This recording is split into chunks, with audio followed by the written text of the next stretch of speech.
নমস্কার, village cooking by Munmun রান্নার চ্যানেলে আপনাদের স্বাগত জানিয়ে আজকে আমি আপনাদের সামনে শেয়ার করছি এগ চাউমিনের রেসিপি। আপনারাও বাড়িতে একদিন এইভাবে চাউমিন বানিয়ে দেখুন, ছোট বড় সকলেরই খেতে ভালো লাগবে।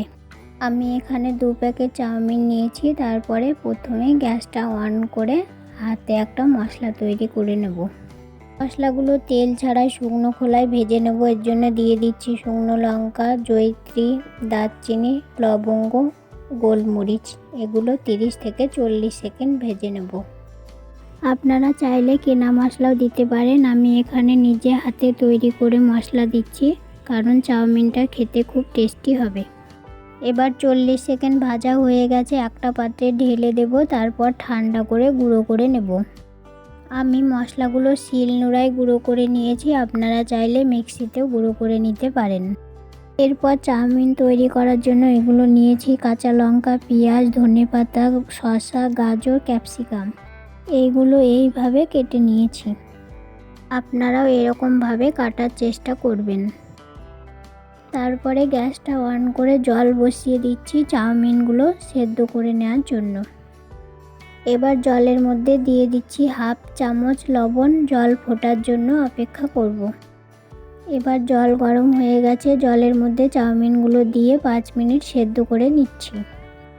5 মিনিট পর ফিরে এসে দেখলাম চাউমিনগুলো সেদ্ধ হয়ে গেছে। জল ঝরিয়ে তুলে নিচ্ছি।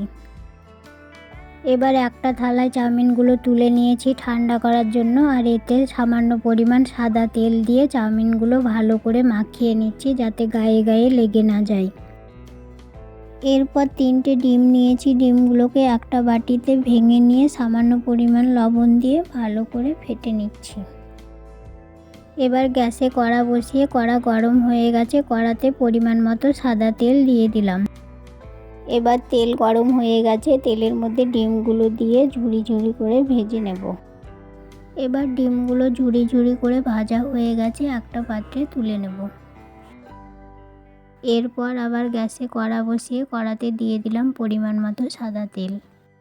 এবার তেল গরম হয়ে গেছে, তেলের মধ্যে দিয়ে দিচ্ছি পেঁয়াজ কুচি, লঙ্কা কুচি, গাজর, ক্যাপসিকাম, সামান্য একটু লবণ আর সামান্য একটু হলুদ। এগুলো দিয়ে 2 থেকে 3 মিনিট নাড়াচাড়া করে দেব। চাউমিনের সবজিগুলো বেশি ভাজার দরকার নেই, কাঁচা গন্ধটা চলে গেলেই হবে। এইভাবে নাড়াচাড়া করার পর এর মধ্যে দিয়ে দিচ্ছি সামান্য একটু চিনি। আপনারা চিনি পছন্দ না করলে দেবেন না। চিনি দেওয়ার পর আরও 1 মিনিট নাড়াচাড়া করে দিচ্ছি।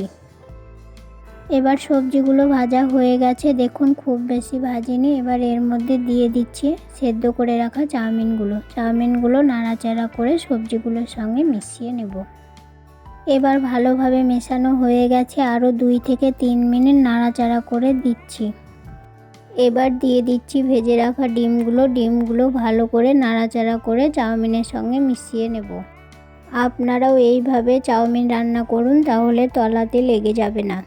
এবার ডিমের ভুজিয়াগুলো চাউমিনের সঙ্গে ভালো করে মেশানো হয়ে গেছে। এর মধ্যে দিয়ে দিচ্ছি গুঁড়ো মশলাগুলো আগেই রেডি করে রেখেছিলাম। এবার চাউমিনের সঙ্গে ভালো করে নেড়ে চেড়ে মশলাগুলো মিশিয়ে নেব। এবার চাউমিন হয়ে গেছে, নামানোর আগে এর মধ্যে দিয়ে দিচ্ছি টমেটো সস আর কিছু ধনেপাতা কুচি। এগুলো দেওয়ার পর নাড়াচাড়া করে চাউমিনের সঙ্গে মিশিয়ে নেব।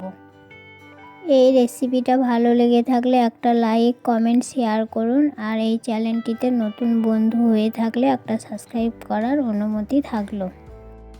এবার এগ চাউমিন রেডি হয়ে গেছে, নামিয়ে নেব। আর চাউমিনের সঙ্গে শসা কুচি, গাজর কুচি, পেঁয়াজ কুচি, টমেটো সসটা ক্যামেরা অফ করেই দিয়েছি। এগুলো দেওয়ার পর চাউমিনটা গরম গরম পরিবেশন করব। আজ এই পর্যন্তই, ফিরে আসবো নতুন কোনো রেসিপি নিয়ে। সবাই ভালো থাকুন, সুস্থ থাকুন।